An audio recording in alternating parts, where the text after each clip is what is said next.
Hola, muy buenas a todos y a todas, bienvenidos y bienvenidas a un nuevo encuentro. Siguiendo con el encuentro anterior, hoy vamos a hablar un poquito más del espíritu de la entrevista motivacional. Si te interesa, quédate y empezamos.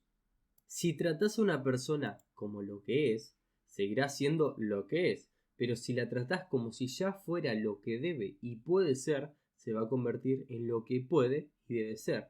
Esta es una frase de Johann Wolfgang von Goethe. Y la segunda frase es de Dalai Lama, que dice: la compasión es el deseo de ver a los demás liberados de su sufrimiento. En la década de los 80, la entrevista motivacional tendía a centrarse en la técnica, o sea, en el cómo. Sin embargo, con el tiempo se empezó a echar en falta algo importante. Cuando observamos a los alumnos, en realidad, las personas que enseñaban entrevista motivacional y observaban a los alumnos poner en práctica justamente la entrevista motivacional, les daba la sensación de que les habían enseñado la letra, pero no la música que no habían conseguido transmitirles empezaron a preguntar. Y fue entonces cuando empezaron a escribir acerca del espíritu y de la actitud mental y del corazón que subyacen a la entrevista motivacional. Con ello nos estamos refiriendo acá a la perspectiva que subyace desde la que se practica la recordamos, entrevista motivacional. Sin ella, la se convierte en un truco clínico, en un intento de manipular a las personas para que hagan lo que no quieren hacer. El mago experto conduce al desventurado cliente hasta la opción correcta. En definitiva, se va a convertir en una versión de reflejo de corrección, en un duelo de ingenio cuyo objetivo va a ser vencer al adversario. ¿Qué es el espíritu, la actitud de corazón y de mente que se adopta en la práctica de la Este es precisamente el objeto de este encuentro que estamos teniendo. Vamos a empezar con 4 elementos que son clave y están interrelacionados del espíritu de la Hablamos de la colaboración, de la aceptación, de la compasión y la evocación. Cada uno de ellos tiene un componente experiencial y un componente conductual. Por ejemplo, podemos experimentar aceptación o compasión hacia los demás, pero si no la expresamos conductualmente, no les va a servir de nada. Queremos dejar en claro que estos 4 elementos no son prerequisitos para la práctica de la Si tuviéramos que sentir una aceptación y una compasión profundas hacia todo antes de poder practicar la la espera podría durar incluso toda la vida. Bueno, empecemos con la colaboración. El primero de estos 4 aspectos fundamentales de la es que implica colaboración. No es algo que un experto le hace a un receptor pasivo, un profesor a un alumno, un maestro a un discípulo. De hecho, no se hace a nadie en absoluto. Se hace para y con la persona. Es una colaboración activa entre expertos. Cada persona es la mejor experta en sí misma. Nadie ha pasado más tiempo con ella ni la conoce mejor. En la el terapeuta es un compañero que normalmente habla menos de la mitad del tiempo. El método de la implica explorar más que exhortar, e interés y apoyo más que persuasión o argumentación. El objetivo del entrevistador es crear una atmósfera interpersonal positiva que conduzca al cambio sin presionar. Como vimos en el encuentro anterior, a veces resulta útil utilizar metáforas y símiles cuando explicamos qué es la y así vamos a seguir haciéndolo. Una buena metáfora es la que la es un baile, no un combate. Nos movemos con la persona, no contra ella. No es un proceso en el que hay que someter y sujetar a un adversario. Una buena se parece a un vals. Si hay alguien que lidera el baile y el liderazgo hábil es crucial en el arte de la pero no hay que tropezar ni pisar al otro. Sin colaboración no hay baile. ¿Por qué es tan importante? Una explicación sencilla es que si el objetivo es la que la otra persona cambie, el terapeuta no puede conseguirlo solo. El cliente tiene un conocimiento crucial que completa al nuestro, o sea, al que está parado en el lugar del terapeuta. Y activar ese conocimiento es una condición clave para que el cambio suceda. La no es un truco para hacer que las personas cambien, sino más bien es un modo de activar su propia motivación y sus propios recursos para cambiar. Una de las trampas que hay que evitar en este punto es la trampa del experto, o sea, transmitir que tenemos la respuesta al dilema de la persona, gracias a nuestros conocimientos profesionales. Evitar esta trampa supone liberarnos de la expectativa de qué deberíamos tener y proporcionar todas las respuestas correctas. En realidad, no tenemos por qué tenerlas cuando se trata del cambio personal. La trampa del experto es terreno abonado para el reflejo de corrección del que hablábamos en el encuentro anterior. Durante la formación de posgrado se enseña a los profesionales que lo que se espera de ellos es que tengan la respuesta adecuada y la ofrezcan lo antes posible. Suspender de esta forma deliberada el reflejo de ofrecer opiniones expertas es un elemento clave en el espíritu de colaboración que impregna la filosofía de la EM. La naturaleza colaborativa de la EM requiere que sintonicemos y gestionemos nuestras propias aspiraciones, no solo las del entrevistado. El proceso interpersonal de la EM es una conjunción de aspiraciones que, como sucede en cualquier relación, pueden coincidir o no. Si no somos conscientes de nuestra propia opinión y de nuestros propios intereses, nos faltará la mitad de la información. Consideremos que la honestidad con uno mismo en lo que se refiere a nuestras aspiraciones es esencial en la EM. A veces el contexto permite suponer el objetivo del entrevistador. Si alguien entra en una clínica de cesación tabáquica o ingresa en un programa de tratamiento de alcoholismo o drogadicción, el tema de conversación y la dirección del cambio son evidentes. Quienes atienden las líneas telefónicas de prevención del suicidio quieren impedir que quienes llaman se suiciden. Los agentes de libertad condicional quieren prevenir las conductas delictivas. En muchos contextos, es el propio cliente quien propone el cambio y presenta problemas y preocupaciones que son concretos. Sin embargo, puede suceder que las prioridades para el cambio sean distintas para el entrevistador y para el entrevistado, una situación de la que vamos a hablar en otro encuentro. Ahora insistamos en la conciencia y en la honestidad en las que concierne a los propios valores y objetivos durante las conversaciones sobre el cambio. Por lo tanto, el elemento de la colaboración de la EM denota un respeto profundo hacia el otro. En cierto modo, el practicante de la EM es un testigo privilegiado del cambio y la conversación se parece a estar sentados juntos en un sillón mientras el entrevistado va pasando las hojas de un álbum de fotografías. A veces preguntamos algo, pero sobre todo escuchamos, porque la historia es del otro. Nuestro objetivo es entender la vida que hay ante nosotros y ver el mundo a través de los ojos del otro, en lugar de imponerles nuestra propia visión. Aceptación. La actitud de aceptación profunda de lo que nos trae el cliente tiene que ver con este espíritu de la colaboración. Aceptar a una persona en este sentido no significa necesariamente que debamos aceptar la conducta del otro o el status quo. La aprobación o desaprobación del entrevistador en tanto persona es irrelevante. El modo en que entendemos la aceptación hunde sus raíces en las obras de Carl Rogers y consta como mínimo de 4 facetas. En primer lugar, la aceptación implica reconocer el valor y el potencial inherentes a todo ser humano. Rogers describió esta actitud como una atención no posesiva o una mirada positiva incondicional, una aceptación del otro en tanto que la persona autónoma, un respeto por el valor que tiene el otro por ser quien es. Es una confianza básica, la creencia de que la otra persona es fundamentalmente digna de confianza, decía Rogers. Era una de sus condiciones terapéuticas necesarias y suficientes para el cambio CD. Fromm, otro gran psicólogo y psicoanalista, lo describió como un respeto consistente en la habilidad de ver a la persona tal y como es, de ser conscientes de su individualidad única. Respeto significa preocuparse porque la otra persona pueda crecer y desarrollarse tal y como es. Por lo tanto, el respeto implica la ausencia de la explotación.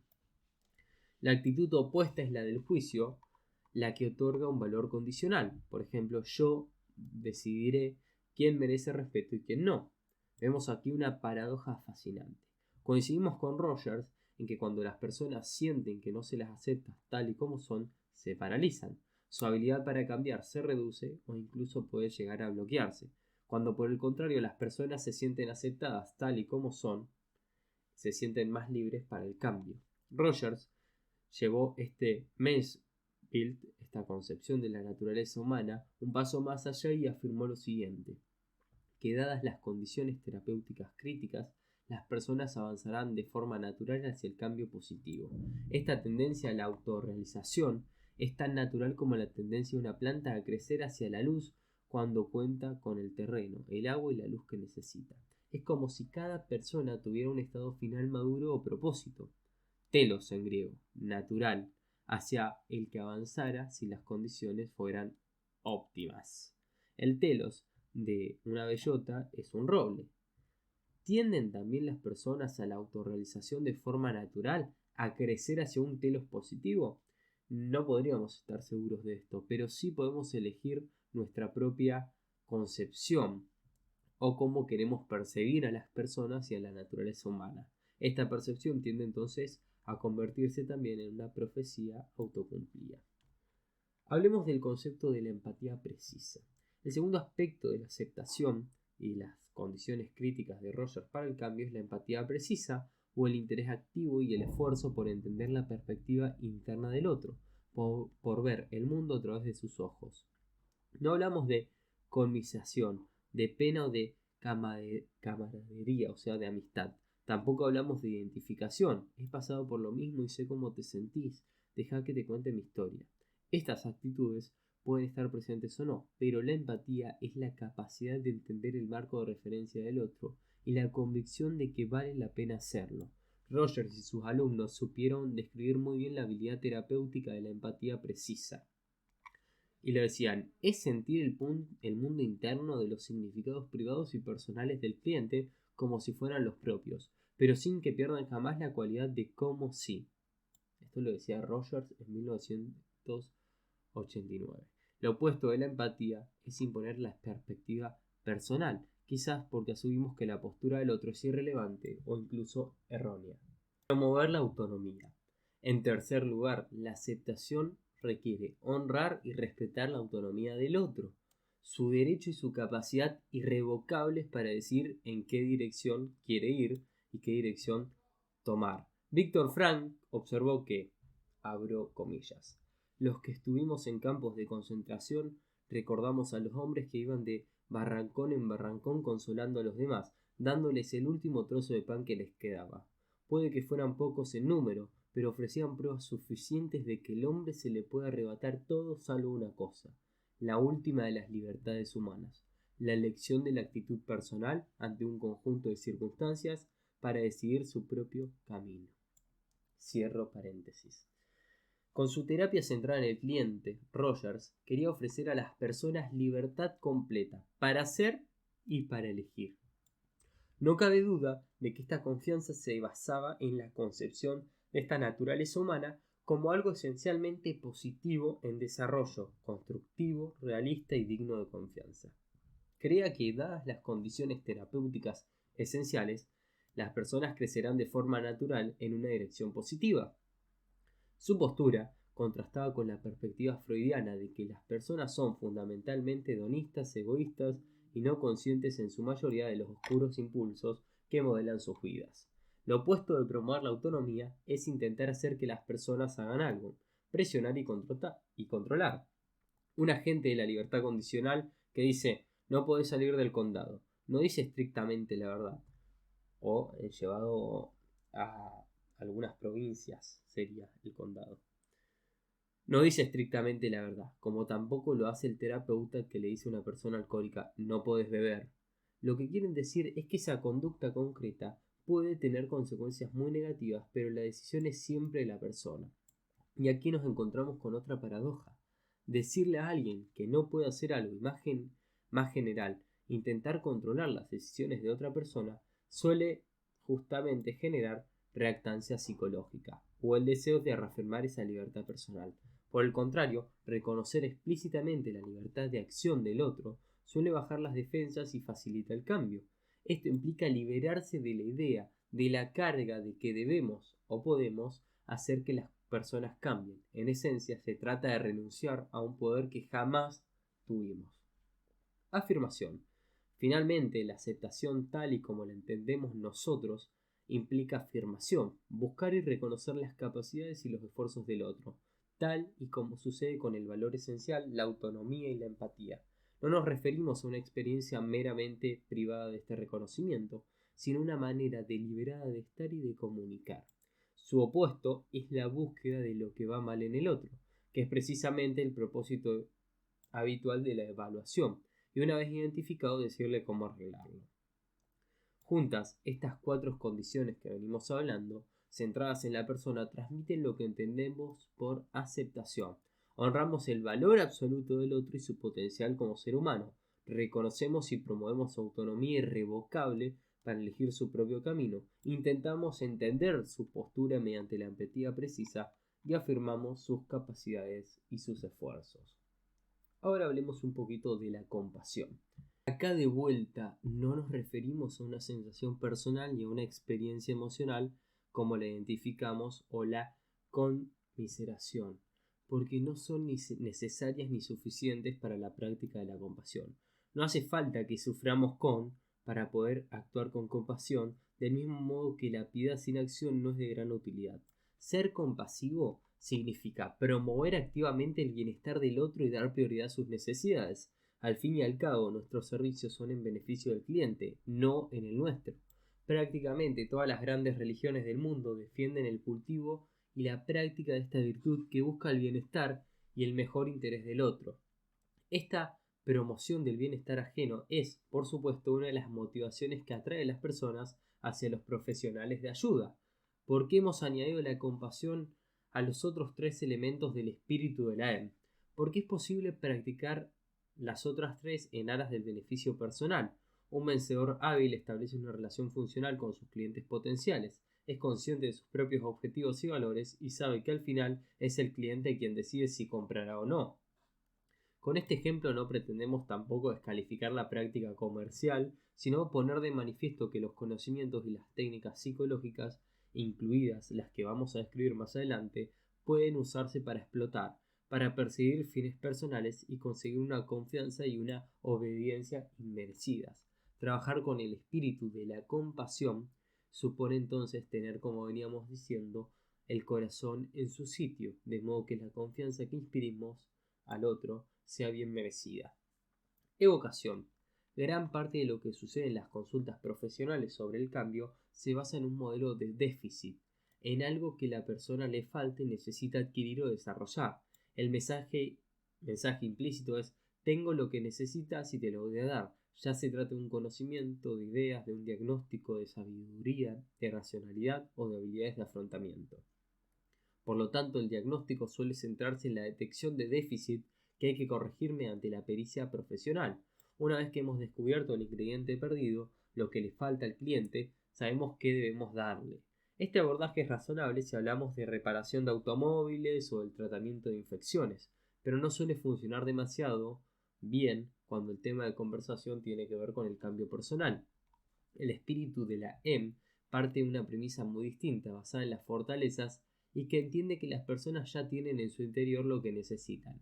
Nuestra tarea se limita a evocarlo y activarlo. El mensaje implícito es: tenés lo que necesitas y juntos lo vamos a encontrar. Desde esta perspectiva, es muy importante centrarse en los puntos fuertes y los recursos de la persona y entenderlos bien, en lugar de indagar en busca de carencias. Asumimos que las personas realmente son expertas en sí mismas y que si lo que hacen es porque tienen un buen motivo para hacerlo. Ya cuentan con la motivación y los recursos necesarios, los cuales son susceptibles de ser activados.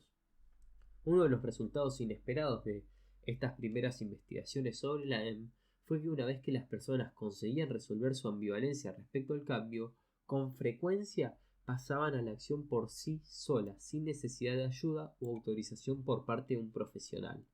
Reflexionemos sobre dos abordajes muy distintos con relación a la educación. Uno consiste en dar clases magistrales, que en esencia es inserir conocimientos, abrir la cabeza, introducir datos y saturar. El verbo latín correspondiente es docere, la raíz etimológica de doctrina, docente, adoctrinar, dócil y doctor. Esta postura parte de un modelo de déficit que asume que la persona no tiene lo que necesita. Aunque hay un tiempo y un lugar para este tipo de enseñanza, no suele ser muy efectivo a la hora de ayudar a las personas a cambiar. El abordaje opuesto consiste en extraer, en latín educere, como si extrajéramos agua de un pozo.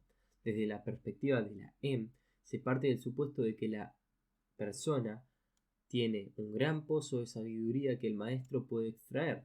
La mayoría de lo que necesita ya está ahí, solo es cuestión de acceder a ello, de activarlo.